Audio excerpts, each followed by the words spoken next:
Yes, kochi. Ha? Wenda gumburwa. Hauna kware? Sorry. Hai, kuri kuti bata kana munondibatira chiko chamunondibatira munondiziva remi. Kone yakoma. Munokuti basa rangu famba mibata wana vanhu naimi. Chamunondibatira chi? Naizi mandara chi. Mandara rechiko. Mandara rechi. Chiko kudaro. Ndakuzesiyana inene here ini. Hauna kware? Ha? Wadziwa ndakuzeti siyana inene. Ko imi chinopa kuneta ichiko siyana inene kana munozvinetsereko. Rudo ndo. Ukuvara kana kusakuvara zvinokubata ipapi. Moyo wangu une rudo simandara zvaunoona. Ndane nguva ndichikutsvaga ndichikushaya. Unombosiya usadaro iwe. Ha? Hauna kwara sorry. Hauna kwara. Munondibata kana munondibatira chiko chamunondibatira. Aiwa, asize violence. Ndangozora hauna kwara. Ndizvidi manani. Ndizvidi zvokungofamba chikobatwa nevarume vana. Ndakuzeti siyana inene here. Urume munhu ndiani? Imi handii mune mukadzi wenyu. Saka zviri mukadzi zvine basa reko kana ndichingokudai wewe ndine mudzimai zvine basa. Imi kana mukadzi wenyu akazozviziva. Chiko nevanenge audzwa nani? Zvokudana nevarume vana handidi. Unoziva kudana nevarume vana handidi. Ndisiye ndinozviwanira wangu asina mukadzi. Ndororwa ndochata ndoita sei. Nezvokuti varume vanhu izvo handida hangu handidi. Kwakakuzwa chotadza kuchata ndeyani? Muchata neni sei mukadzi? Totadza kuchata vanhu varungochata vanhu mumastreets umu. Totadza kuchata zvadii? Unenge uri kuda wewe chiko na. Wakona kuda naye kumana chiko. Naye kumana. Kunonzi kuda kufuratira muchato zvenyu mcheno unotorwa neng'anga zvechi. Plus dori rako rakanaka, rinonaka rakanaka, madhori manyama kaya. One dori rine wifi. Vakomana. Kudai ndikudai zvangu but dambudziko iwani bedza no. Dambudziko rei? Sutu yenyu yakanaka. Varume vanhu vanonetsa vedu wedu. Aiwa ndagara ndochena zve. Ndoda kukuvhunza iwe rai. Chi? Kana ndikakudai. Kana mukadzi wenyu akazviza ndodana nemunoita sei? Andogune. Ane basa. Hana basa. Isu takutongodanana. Kutongogara danana 2-3 months pfema twins atouya hapana.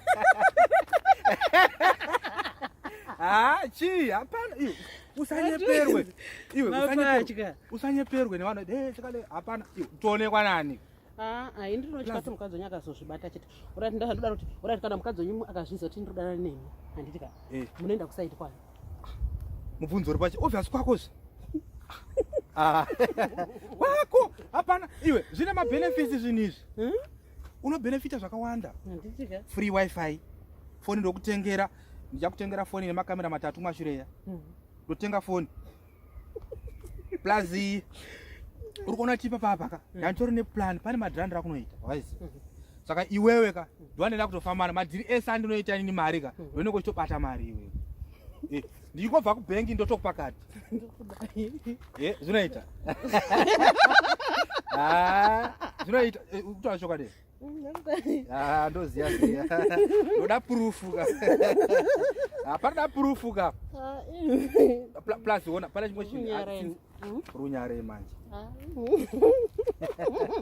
aiwa usanyare plus uri kuona kuti bhebhera brigadier yangu live vanondiziya iwe bvunza ukafamba wangoti brigadier yangu live handini mukomana wemasutu manyama 1 sutu inorema patonasi aiwa harungozviona wega unonga zvinoboda kuzirwa munhu unongozviona plus onaka isu kudanana ungadana nezva handirambi kuti danane tonatidananeka zvokudanana chaizvo but toda kuti pane tumwe tumutemo tuiri tutataura kuti uzive but kwete kuzondiomesera zva aiwa ndichikuomesera chiko hapana nombokuomesera ini ndinda kufonera handiri muno kuti vasazondinana tofokoroko halo he ndakusuka zvakadai no ini ndinofanira kumirira koo yangu chete handiti mini kuti ini kana unoziva ndemudzimai kana umba ungomo ndichakubloka iwewe pawhatsapp wondoziva unogona kungondisira whatsapp kuona ndichigeza munhu kazotadza kuzobuda zvakanaka saka iwewe unofanira kumirira koo yangu zvinotsamwisa